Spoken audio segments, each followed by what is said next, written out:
Bonjour à tous. Alors, ça fait très longtemps que j'ai pas fait de vidéo, et aujourd'hui, ce qui m'a lancé sur ces vidéos que je fais, en fait, c'est que je me suis rendu compte, je parle souvent de sujets un peu psychologiques, la thérapie, la psychanalyse, ok? Et je me suis rendu compte qu'en fait, il y a plein de gens, enfin, c'est pas dans la culture commune ce qui se passe en psychanalyse. Et il y a plein d'idées reçues fausses qui circulent sur le sujet, et que j'aimerais un peu titiller ici, débunker, je fais mon décodex de la psychanalyse, et de voir qu'est-ce qui est vrai, qu'est-ce qui est faux, et de voir, en fait, d'essayer de donner un petit peu une espèce de culture générale de ce que c'est que la psychanalyse.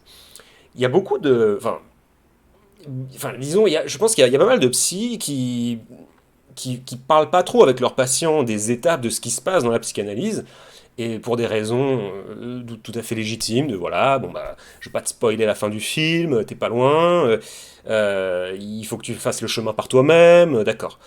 Mais il serait quand même important que les gens, je pense, se rendent compte de... Il y a beaucoup de fantasmes qui circulent à ce sujet, et que ce serait bien de les, un peu voilà, de les débunker, hein, de faire aux gens, d'amener un peu plus de réalisme dans toute cette histoire. Donc j'ai préparé une petite liste, voilà, et que je vais vous faire un peu voilà, le bullet point de finalement quels sont les trucs qu'on entend souvent sur la psychanalyse ou qui est un peu dans la culture commune et qui est complètement débile et qui est complètement faux en fait quand on est un peu on est un peu dans cette optique là quoi. Alors je vais parler donc ouais de la psychanalyse. Quand je vais dire thérapie, je vais dire psychanalyse, c'est la même chose pour moi. Il y a d'autres manières de faire de la thérapie que de faire de la psychanalyse, je le sais. Mais là, je vais me concentrer vraiment sur la psychanalyse, parce que je pense que c'est ce qui concentre le plus de fantasmes, c'est ce qui concentre le plus d'idées bizarres, et qu'on va regarder un peu ensemble. Alors, je pense que, déjà, premièrement, je pense que l'idée la plus... On va aller des idées... On va commencer par les idées un peu, on va dire, plausibles, et on va aller vers des idées les plus débiles que je vais garder pour la fin, euh, juste parce que ça demande pas autant de temps et c'est pas aussi intéressant. Donc la première idée, c'est que en fait, il y a beaucoup de gens, et moi le premier, on arrive en thérapie et on se dit, bah, le but de la thérapie, c'est quoi? C'est de rationaliser un ensemble de traumas qui ont été vécus dans l'enfance, souvent dans l'enfance, en tout cas dans le passé, et qu'en fait, ces traumas, en fait, c'est l'explication fondatrice presque de nos comportements, et on les ignore. En fait, ils sont enfouis dans le subconscient. Et avec le psychanalyste, on va passer 10, 20 ans, 30 ans, 40 ans à faire à diguer, quoi, vraiment à creuser le subconscient pour arriver à trouver le trauma fondateur qui est l'explication presque archétypale de nos comportements et pourquoi on a ces angoisses et pourquoi on est un peu... pourquoi on est comme on est, etc. etc. Alors, ça a du sens. Ça veut dire on peut imaginer qu'effectivement, le but de la thérapie, c'est de parler de l'enfance. On peut parler de l'enfance pendant 40 ans. Ça, c'est vrai. On peut vraiment passer des années et des années et des années et des années en thérapie à parler de sa mère. C'est possible. Mais c'est pas ça la thérapie, en fait. C'est pas stupide, mais c'est pas ça ce qui se passe. D'abord, cette configuration-là, je dirais pour moi, en tout cas, c'est dans les 6 premiers mois de la thérapie. Dans les 6 premiers mois de la thérapie, tu vas dans l'enfance. Ok. Mais c'est les 6 premiers mois. Il y a tout le reste, les années que tu passes en thérapie derrière ça, ça n'a plus rien à voir avec ça, quoi. Et à aucun moment tu te dis, je dois trouver la pépite qui va me permettre après de tout débloquer d'un coup. Ça se passe jamais comme ça en fait la thérapie. La thérapie c'est un chemin continuel. C'est c'est pas du tout, il n'y a pas de fin réellement. Et là, je vais revenir là-dessus, sur l'histoire de la fin de la thérapie. Est-ce qu'il y a une fin à la thérapie? Mais je pense que c'est vachement important de comprendre que la thérapie n'a pas de but, en fait, qui pourrait être exprimé dans des termes un peu pseudo-freudiens, de, voilà, de subconscient, de les choses que tu te caches à toi-même, les désirs, et une fois que tu les as mis au jour, ça y est, tu pleures toutes les larmes de ton corps, et puis ça y est, tu es guéri, et tu passes la porte du thérapeute, et ça y est, enfin, tu es prêt à affronter le monde. Non, ça marche pas comme ça. Non, non, ça marche pas du tout comme ça. C'est beaucoup moins spectaculaire, c'est beaucoup moins dramatique, c'est beaucoup plus simple aussi, et c'est beaucoup plus c'est beaucoup plus relié sur le quotidien en fait. On va pas voir le psy tous les jours pour lui parler de la sexualité, des désirs, des fantasmes. En fait, là, 90% du temps, tu vas en thérapie pour parler de ton quotidien. Des gens qui t'emmerdent, des choses qui te frustrent, des désirs, des choses que tu aimerais faire. Et voilà.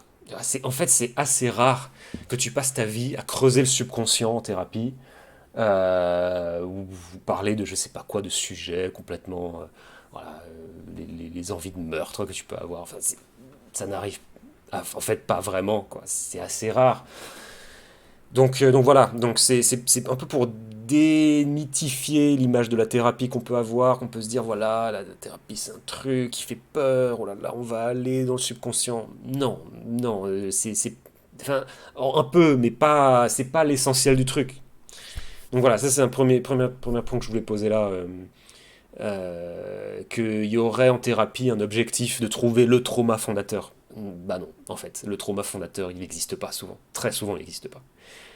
Euh, autre idée reçue, alors vraiment, je fais un peu au hasard, mais on commence ouais, en fait, pourquoi? En fait, ouais, je pense que les limites de la thérapie, c'est un peu relié à ce que je viens de dire. C'est est-ce que la thérapie a une fin? Alors les gens ils se disent, voilà, moi j'ai lu souvent sur les forums, voilà, une thérapie ça doit durer 3 ans. Il y a des mecs comme ça qui ont décidé qu'une thérapie ça devait durer 3 ans. Et les autres qui vont dire, non, non, c'est 5 ans. Euh, c'est ça dépend vraiment de ce que vous recherchez de la thérapie. Mais c'est impossible de mettre une date limite sur la thérapie dans l'absolu. Ça dépend vraiment des gens, du patient en fait, et de ce qu'il veut faire de la thérapie, et de ce qu'il cherche à y trouver. On va souvent en thérapie, on sait comment ça commence, c'est-à-dire qu'on va souvent en thérapie pour régler un problème très précis. J'ai peur d'un truc qui m'empêche de vivre. Souvent, si je vais en thérapie, c'est parce que ça m'empêche de vivre. Je veux dire, tu lâches pas 100 balles de l'heure à un mec parce que ça a l'air amusant. Non, t'y vas parce que tu as un gros problème que tu veux résoudre. Le truc, c'est que ce psy-pompier, la psychanalyse pompier que tu fais au début, justement, c'est le début, ça. La vraie thérapie, la vraie psychanalyse, elle commence quand il n'y a plus de problème, en fait. Et ça, c'est un truc qui est vachement important et que les gens comprennent assez mal en général. La vraie thérapie commence quand tu ne vas plus pour résoudre tes problèmes. Pourquoi? Parce que c'est là que les vraies choses se passent en fait. C'est là que tu vas pouvoir commencer à vraiment travailler sur toi en profondeur. Et ce travail en profondeur, il va pas se faire quand ton problème, disons que ce que tu essaies de résoudre, c'est un problème d'addiction à la drogue ou à l'alcool, un trauma lié à un viol, un trauma lié à une agression. Ça, c'est pas la thérapie. Ça, c'est aider les gens disons, à ne pas se suicider, en fait. Ça, c'est une thérapie survie, en fait. Mais quand on parle de thérapie psychanalytique, ça, c'est après qu'on commence à rentrer en profondeur et à pouvoir changer vraiment qui on est en profondeur. Et donc voilà, ça me pose toujours problème quand on parle des limites de la thérapie, quelle doit être la fin de la thérapie, combien d'années ça doit durer. Bah, c'est vraiment, ça dépend de vous, ça dépend de tout le monde en fait. Ça dépend de la relation avec le thérapeute, ça dépend de ce qu'on veut en retirer. Certaines personnes vont en thérapie vraiment pour un problème très précis, et elles y vont, elles résolvent le problème, elles reviennent, elles arrêtent la thérapie, et puis voilà, elles vont faire autre chose de leur vie. Il y a des gens qui veulent juste comprendre qui ils sont de manière générale, et qui vont retourner en thérapie pendant beaucoup plus longtemps, parce qu'ils sentent qu'ils ont besoin d'aller plus loin. Ils sentent qu'ils ont besoin d'aller plus loin. Et à ce moment-là, on peut pas dire que tu vas en thérapie parce que tu es malade, tu vas en thérapie juste parce que c'est une espèce de coaching plus, plus, plus, plus. C'est une espèce de Rolls-Royce du développement personnel. Donc voilà, la santé mentale, c'est comme la santé physique d'ailleurs, c'est pas aussi simple que je vais mal, je prends un médicament, je suis guéri, je retourne vivre. C'est-à-dire, tu fais de la muscu, tu fais pas de la muscu parce que tu vas mal, tu fais de la muscu pour aller mieux. C'est pareil, en fait. C'est pareil. C'est pas mécanique, c'est pas binaire, c'est pas je suis malade ou je suis pas malade, je vais bien ou je vais mal. Ah, mais tu vois un psy, c'est bizarre, je pensais que t'allais bien. Ouais, on s'en fout en fait. C'est pas, je veux pas un psy parce que je veux aller mieux, je veux voir un psy parce que je m'entraîne en fait. Je m'entraîne à me comprendre moi-même. Qu'est-ce qui se passe dans la thérapie? Il y a beaucoup, là encore, franchement, beaucoup de fantasmes sur ce qui peut se passer en thérapie. Alors, on voit souvent des films, des histoires de voilà le thérapeute en fait dont le but c'est de te rendre dépendant. Il y a une espèce d'addiction qui peut se créer. Évidemment, dans le cas le plus extrême, on va entendre parler de relations sexuelles entre le thérapeute et son patient. Je dis pas que ça peut pas arriver, je dis pas que ça arrive jamais, mais enfin, c'est complètement, enfin, c'est évidemment pas le cas général. C'est évidemment pas le cas général. Un thérapeute qui a une relation sexuelle avec un patient, mais c'est évident qu'il se ferait retirer sa plaque. Enfin, je veux dire, mais avant même de se faire retirer sa plaque, je veux dire, c'est pas pour ça qu'il est devenu thérapeute. On a cette idée que les thérapeutes vont aller guérir des gens, alors que même, non, un thérapeute aujourd'hui, il voit lui-même un thérapeute.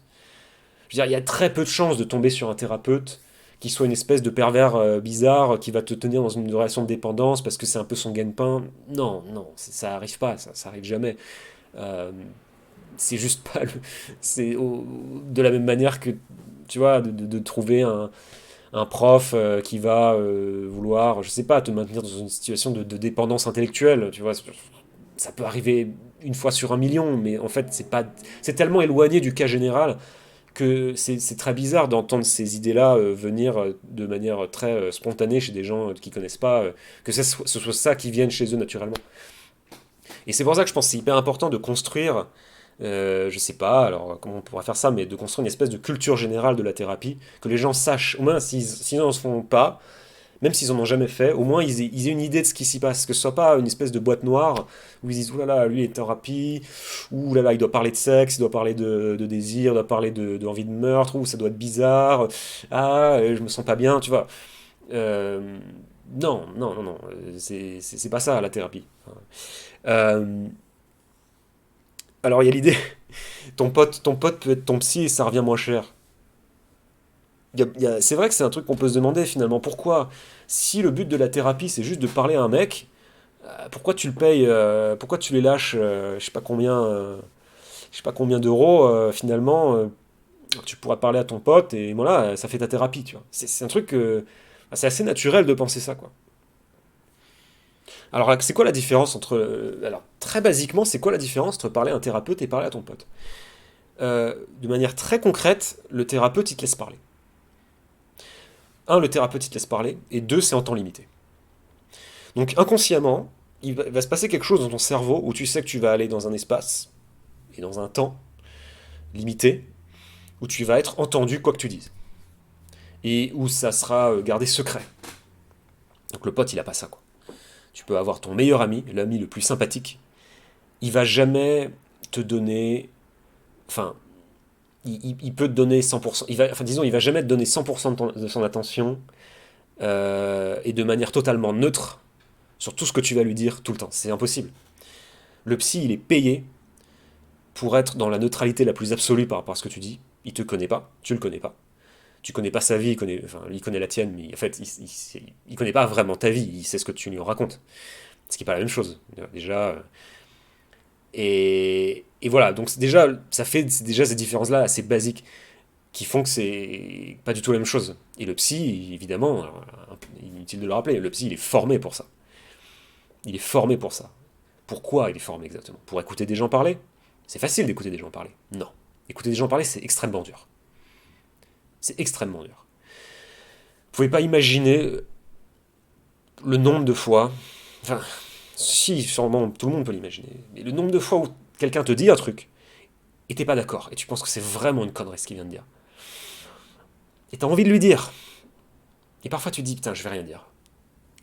Ça demande beaucoup plus d'efforts de ne rien dire, parfois, que de dire quelque chose. Et le psy, il a cette formation, il a cette capacité à fermer sa gueule. Et c'est un super pouvoir. C'est pas à prendre à la légère, ça. C'est hyper important. L'écoute active, c'est extrêmement, extrêmement dur.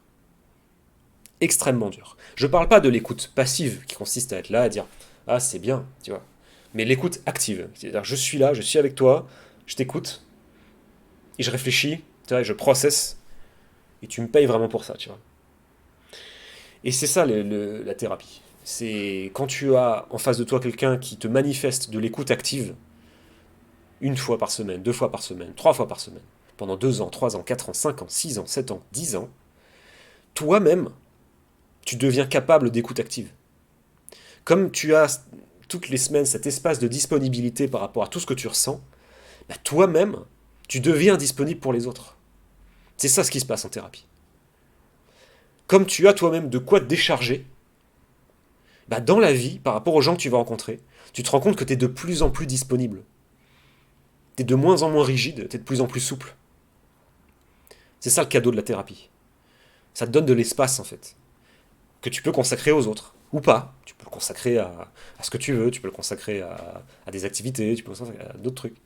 Et en fait, ça te permet vraiment de libérer de l'espace. Toute la merde, tu la mènes en session. Tu la mènes en session, tu la mènes en session. Qu'est-ce qui se passe si t'as pas la session? Bah la merde, tu vas l'amener aux gens concernés, par exemple, un mec te fait chier, bah, tu vas lui dire ah tu me fais chier, tu vois. Alors que si t'as la thérapie, dis bon, il me fait chier, mais plutôt que de lui en parler, je vais en parler à mon psy. Et on va voir si après avoir parlé à mon psy, j'ai encore envie de lui dire. Et peut-être que t'auras plus envie de lui dire. Du coup, tu te seras peut-être évité l'inconvénient de, du drama, je sais pas, de te prendre la tête avec un mec qui t'aura emmerdé, quoi. Donc ça, c'est hyper important aussi. D'ailleurs, c'est un des trucs aussi, une idée reçue. Alors, c'est pas une idée reçue sur la thérapie, mais c'est une idée reçue sur la psychologie en général que j'entends assez souvent. Il y a une phrase qui revient. Alors, je sais pas si vous suivez un peu les réseaux sociaux, des conneries, tu vois. Mais c'est genre, la vie est trop courte pour la consacrer à des personnalités toxiques. Soit.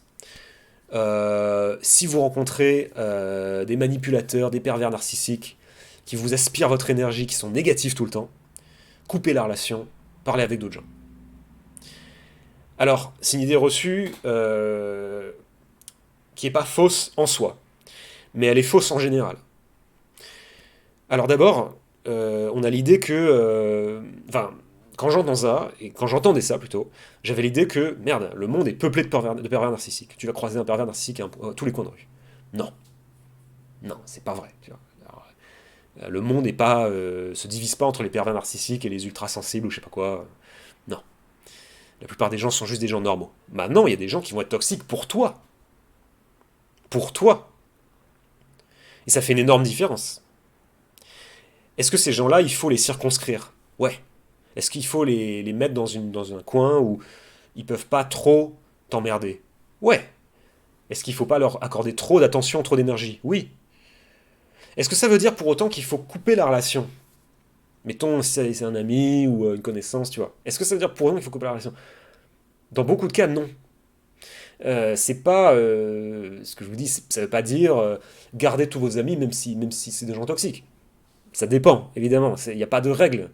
Mais ce qui est important de comprendre, c'est que quand tu es en thérapie, tu peux utiliser ces gens-là qui sont un peu toxiques pour toi, tu peux les amener en thérapie. Tu peux aller voir le thérapeute et lui dire voilà, j'ai vu ce mec, oh, tellement toxique, il me trigger, le gars me casse les couilles, il me parle de ça, de ça, de ça, ça m'emmerde. Et parce que là, le psy va te dire mais pourquoi ça t'emmerde en fait? Et tu vas réfléchir un peu. Et puis, de session en session, ça va un peu tout ça va un peu descendre. Et en fait, ça va t'apprendre quelque chose sur toi. Très souvent, ça va t'apprendre quelque chose sur toi. Si le gars est vraiment quelqu'un de mauvais, là, il faut le couper, mais là, le psy va te le dire aussi. Mais si c'est juste quelqu'un qui est toxique pour toi, parce que toi, t'as quelque chose qui est... T'as des leviers qui sont actionnés par cette personne, ça peut être intéressant de garder la relation de loin en loin et de l'amener au thérapeute et de voir ce qui se passe en fait. Et de voir cette personne, de rester en relation avec cette personne, c'est une manière pour toi de voir un peu où t'en es, quoi. de voir un peu où t'en es de ton cheminement personnel, quoi. Donc voilà, ça c'est genre idée reçue. Il faut couper avec ces gens toxiques, il faut voir que des gens qui te font te sentir bien. Tu vois. Non, non, pas du tout. Tu vois, euh, ça dépend. Tu vois, c'est beaucoup plus compliqué que ça pour le coup. Les gens qui te font pas te sentir bien, parfois, c'est pas une mauvaise chose, parce que ça veut dire que ils révèlent quelque chose chez toi. Donc ça, tu veux l'amener en thérapie. Il faut se faire du bien, oui, mais il faut pas être dans une espèce de perspective hygiéniste où ta vie doit être parfaite, entourée que de gens qui ont des grands sourires et qui approuvent tout ce que tu fais. C'est pas vrai. D'abord, c'est pas la vie. Jamais dans la vie t'es entouré de gens qui t'approuvent tout ce que tu fais. C'est pas vrai. C'est jamais, jamais.